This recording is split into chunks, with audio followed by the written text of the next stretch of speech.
Good morning. Day 64? Day 64, I'm pretty sure it is. Hey, got a little cold last night. Woohoo! I broke camp this morning. I'm getting ready to head out. I got about a mile to that deli, and then I'm going to have some breakfast and maybe even some coffee, something warm. And then move on. I think I got about a 13 or 14 mile day planned to a shelter. And then I think I got one or two more nights before I get to Pearisburg, where I'm going to take a zero. It's 7:45 or so I should get to the deli shortly after it opens. Yeah, obviously I'm looking forward to the deli. All right, I'm gonna get going, and I'll see you up the trail. Okay, after coffee and a couple egg sandwiches on biscuits, I'm ready to go. It's cold though. It's like 40 degrees. Coffee hit the spot, that's for sure. And the egg sandwiches were right behind it. I'll tell you, I'm trying to get my hood up. It's cold. I'm thinking the trail goes up that hill there, but I'm not sure. We're going to find out. See where it goes. Alright, just wanted to fill you in. It's a small store, the breakfast place, but hit the spot.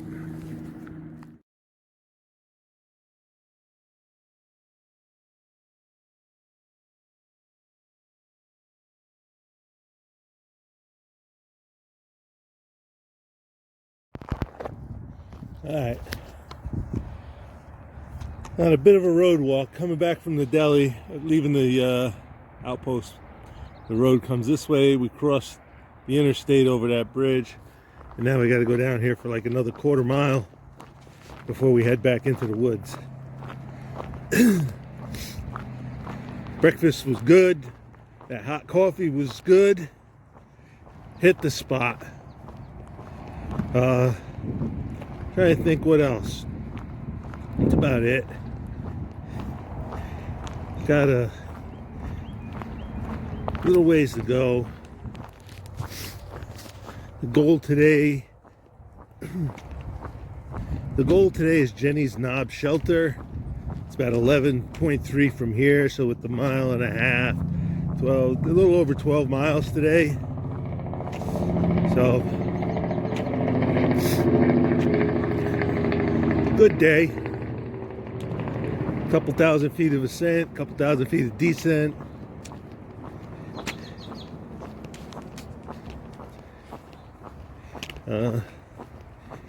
After Jenny's Knob Shelter, I think the next one is going to be the Wapiti Shelter, and then into Pearisburg.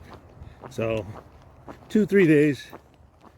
One today, yeah, third day. I think I'm in Pearisburg, but not sure. It might be the fourth day. We'll see. I got enough food. I got some.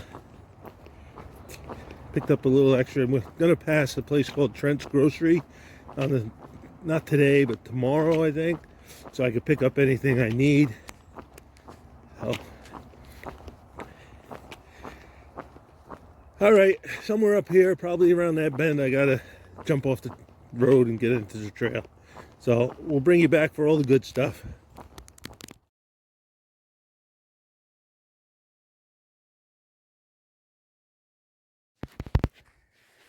Okay, everybody, got a special treat for you. I found a chestnut tree. Okay. For those of you who haven't really followed me and don't know, finding a chestnut is not that easy. There are lots of them around, but they're little. Essentially, the American chestnut, and for those of you who heard this before, I'm sorry. American chestnut was a very common tree in Appalachian mountains. Uh, they estimate that 1 in every 4 trees was a chestnut tree. Provided an amazing amount of food, what we call mast, for wildlife, and people used to go into the forests and collect the nuts and stuff. But then I think it was 1906. I believe it was in New York City, in the botanical gardens or whatever. Evidently, a fungus from Asia was brought over, and of course, American chestnuts had never been acclimated to that fungus. And what it did was it attacked American chestnuts and essentially wiped them out in the span of like 20 years. Devastated everything in the forests, and pretty much killed all the chestnuts. You do get some growing up.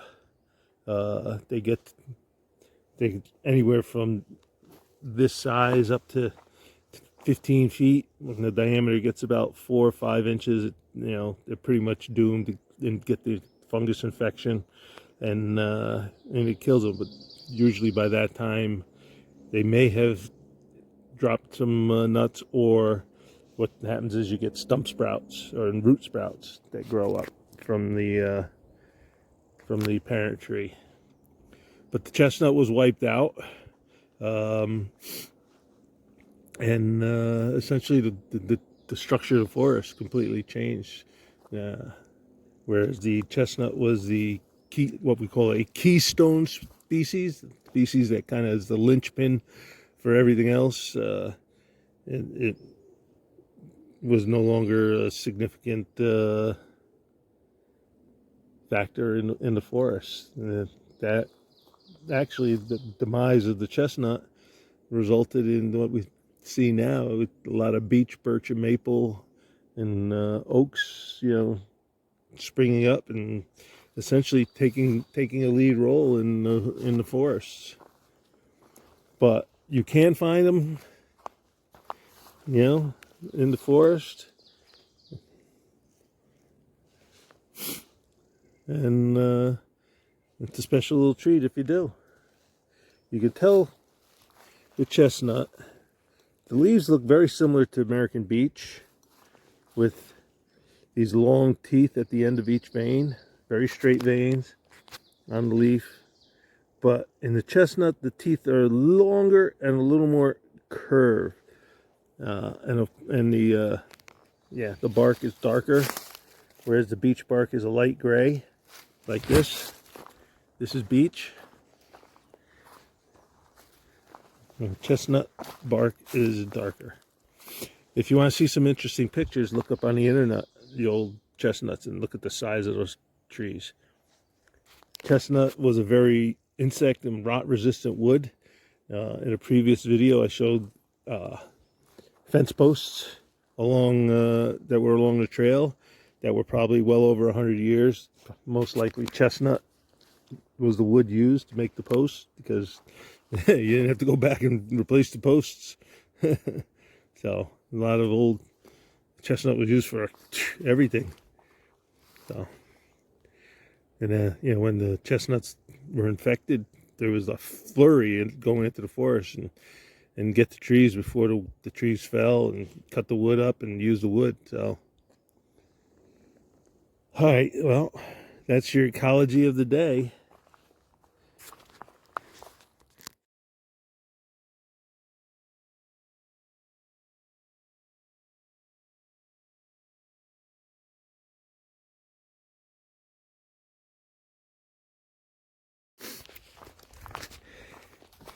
At the risk of being repetitive, but of course we get some viewers who probably haven't had this before.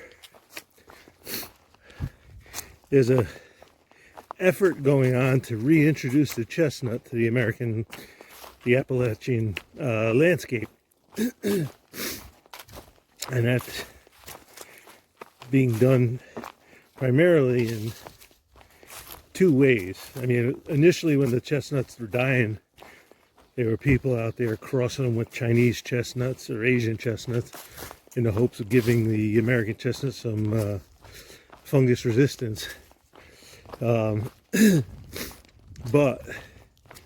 the two efforts right now are one, crossing American chestnut with Chinese chestnut, Asian chestnut. I don't know exactly what the exact species is, and then back crossing another breeding with other American chestnuts in an effort to weed out the genes of the Chinese portion. And I think they've got that down to where their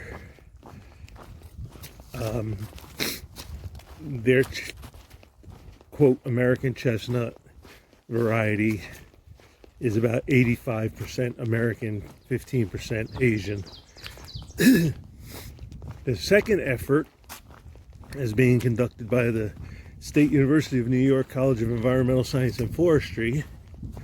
And what they found is that the fungus secretes an enzyme called oxalic acid. Not an enzyme, a chemical called oxalic acid, which is what attacks the tree. Well, they found a gene in common wheat plant that produces a substance that detoxifies oxalic acid. It's called oxalic acid oxidase, actually. It breaks down oxalic acid. So what they've done is they've taken this gene, this single gene, one or two genes, out of a wheat plant and engineered and inserted that gene in some American chestnut trees. And they've had great success with the American chestnuts being able to fight off the infection of the fungus to the point where it grows past the stage where it destroys the bark. So there they have an American chestnut tree. It's essentially almost purely chestnut, American chestnut in genetics, with the, one or two genes from a wheat plant. They've had great success with it in surviving the fungus attack. They are waiting final FDA and Department of Agricultural approval. FDA because people will end up eating the chestnuts, so it's got to have Food and Drug approval. And then agriculture, because of course they don't want something crazy getting loose in the wild. They had them do studies on how it affects the forest microbe or forest plant community, and the studies that they conducted after developing this chestnut showed that fungal mycorrhiza are not affected by the leaf litter and the trees with the new gene. They've also done studies on how, the leaves falling in, say, a vernal pool, which I talked about, like where tadpoles and other organisms live. So if the leaf litter falls in the pools, how does it affect the animal life and plant life in those pools? And they had found no real effects, and in fact, the tadpoles in the pools actually did better than they normally do, which kind of shows you that chestnuts were a very important part in the ecology of those organisms. So, last I heard, they're still waiting for final approval. They are preparing to put them out. They did this with support of the American Chestnut Foundation. So if you want to find out a little more, you can go there and you can donate and help support the research and hopefully the future rollout.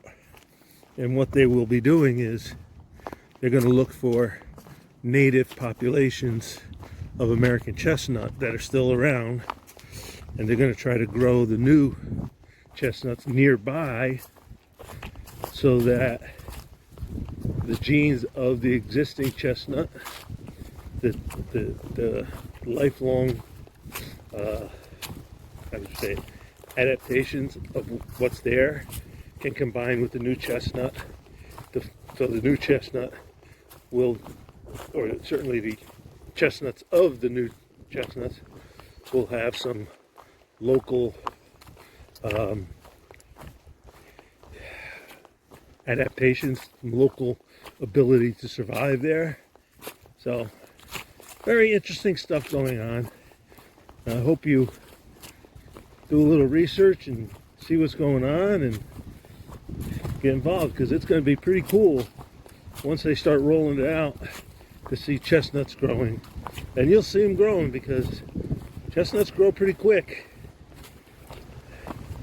So, and if you're kind of my age, you may not see it. But hopefully your children and grandchildren will see some incredible changes in the forests. Alright, I've been talking enough. You got to see some trail while I'm walking. So I'm going to put the phone away and bring you back for the good stuff. Okay everybody. Here's a chestnut tree. And you can see this branch down here is alive.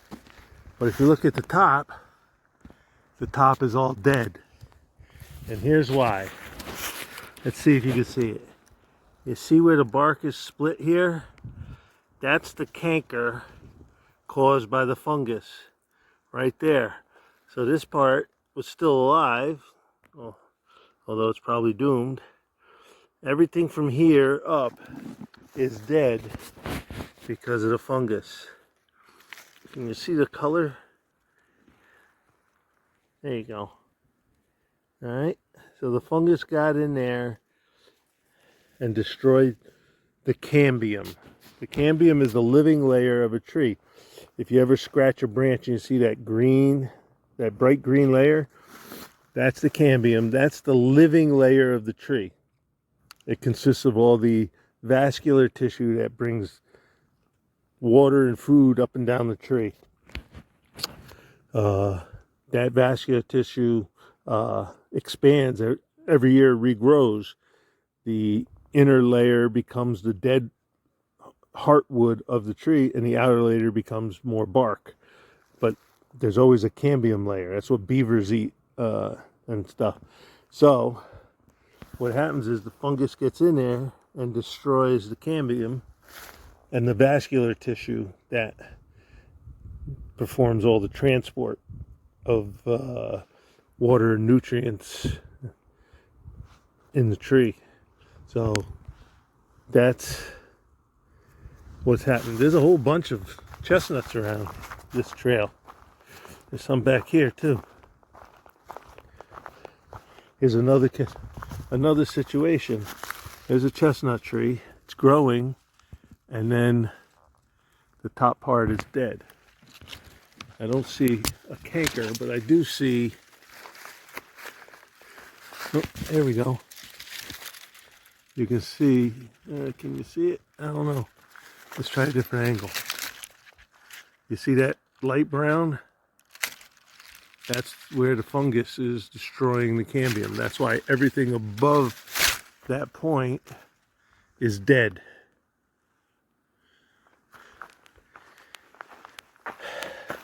All right.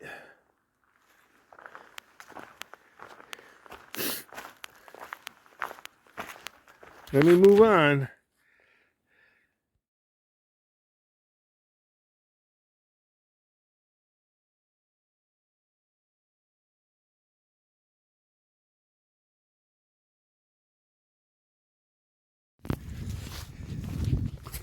Okay, everybody, big times. 600 miles, as you saw by the marker. Again, how accurate it is, it's hard to tell with the trail relocations and stuff, but I'll take it. 600 miles. Well, more than a quarter. Yeah. All right, moving on. Had a lunch a little while ago. Trail's gotten a little rollier since I ate this, but still nice footpath, not too many rocks, so moving along pretty well. Leapfrogging with some people over the last couple days, just passed them at the 600 mile mark.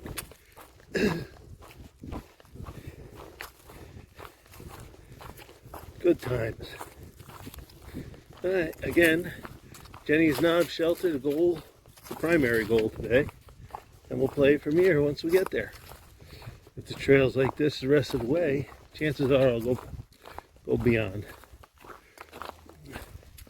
but only if it gets me an advantage. Bad weather's supposed to be coming in.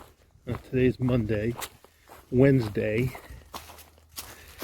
maybe Thursday. At least the guy at the deli said his weather said Thursday, so maybe it's delayed a little. So if I can get to town before the weather, that's a plus. And then take my zero on a bad day. But it's supposed to rain through the weekend too, so we'll see. Again, every day has to be very adjustable, malleable. Ooh, now that's a spot for a tent, if you can get a peg in. All right, see you up the trail. All right, trail magic. What we got? Oh man, it's been here a while, huh? Bummer. I don't want beer.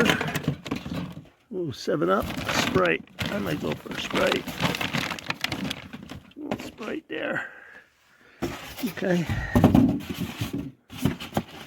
Awesome.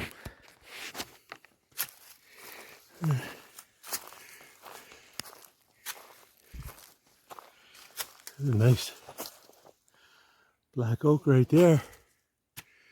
Oh, bit of a climb up from that trail magic. It's a beautiful tree. Oh, I'm hoping we only got to go up to that saddle right there to get to the ridge line, and then it's a long ridge line walk. The shelter is along that ridge line. I've been looking ahead since it's still pretty early, that once I get to the shelter, if I push another 6 miles, I can hit another hostel.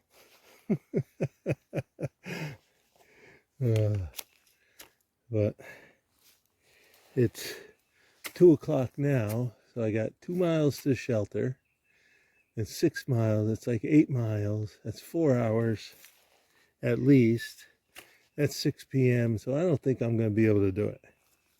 But what I will do is do as much as I can and then stealth camp tonight if I can't make it. Supposed to be another nice night, cold but nice. There's not. There's one cloud in the sky. So that's the plan. I'll see you up the trail.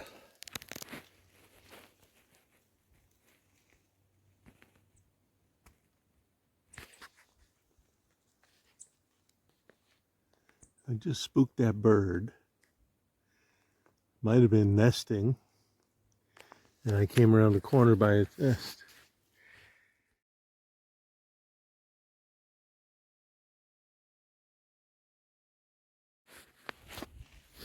There's some more sassafras.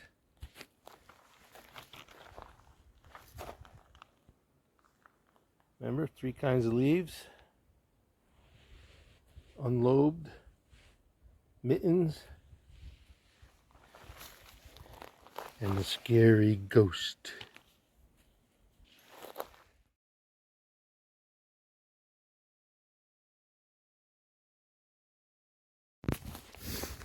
Alright, everybody. I haven't been doing much filming this last few miles. I've been booking to get to the road. I got a reservation at the Weary Feet Hostel. Yes, another hostel. Oh, please don't tell my wife. Well, my feet are weary, so I figured it was appropriate. But no sooner did I tell him when I expected to be there, when the trail turned rocky and slowed me down. So I've been hustling when the trail is good to make up for the slowdown. We got about 2.5 miles to go. Trying to make up time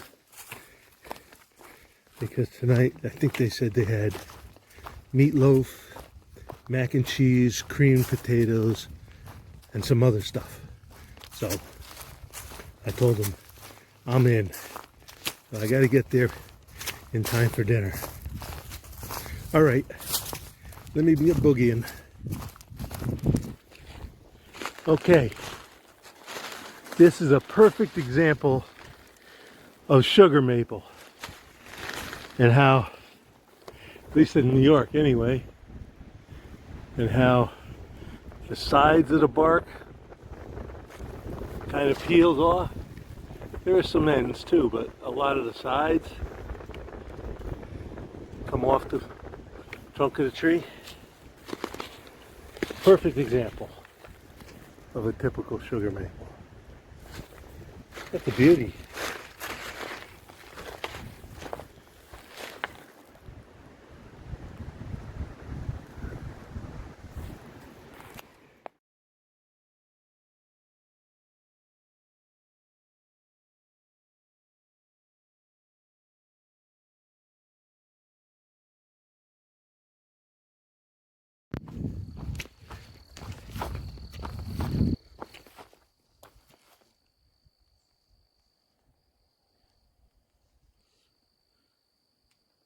You know, the dogwoods.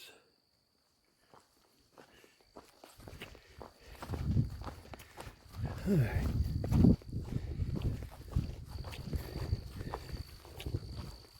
About a mile ago or so, plus a road walk, to half a mile from the road to the hostel, or half a mile from when I hit the road to the hostel. So I got more to go.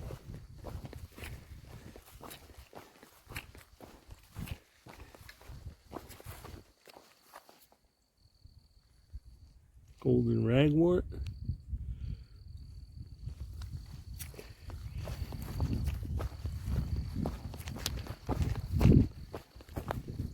Very good. I guess I'm walking through the field. Ooh.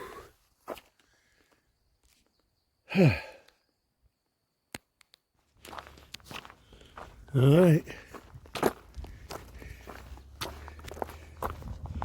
Weary Feet Hostel.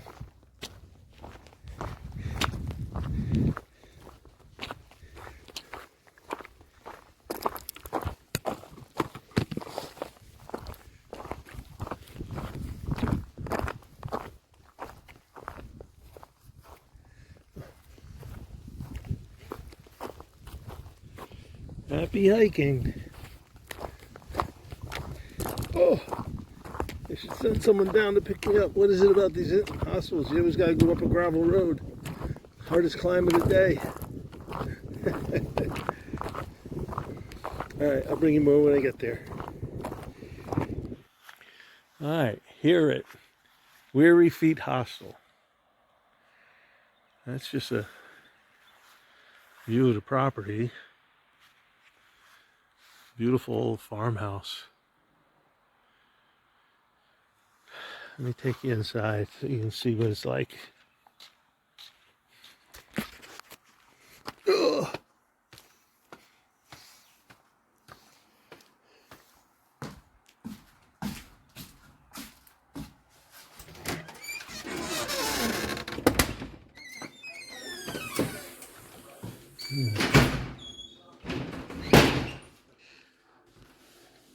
Most of the wood is chestnut. Oh. This is the dining area. The kitchen's back there. This is where we all just had dinner. The dinner was meatloaf, macaroni and cheese, corn, string beans, ham, trying to think what else, seconds, and cake. Amazing. All right, come this way. There's a snack section.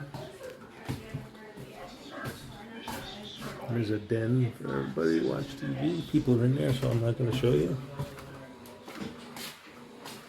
Laundry. That's my laundry getting done right now.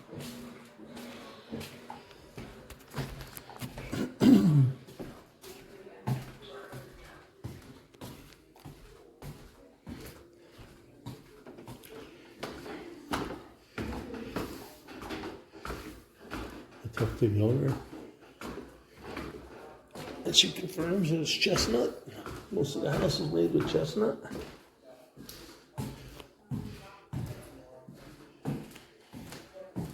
Oh, couple private rooms and bunk rooms, additional bunk rooms.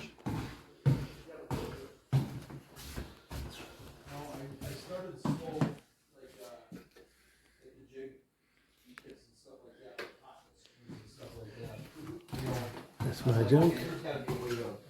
That's Papa Smurf. Shelves in our basement and stuff like that. This is our bunk room.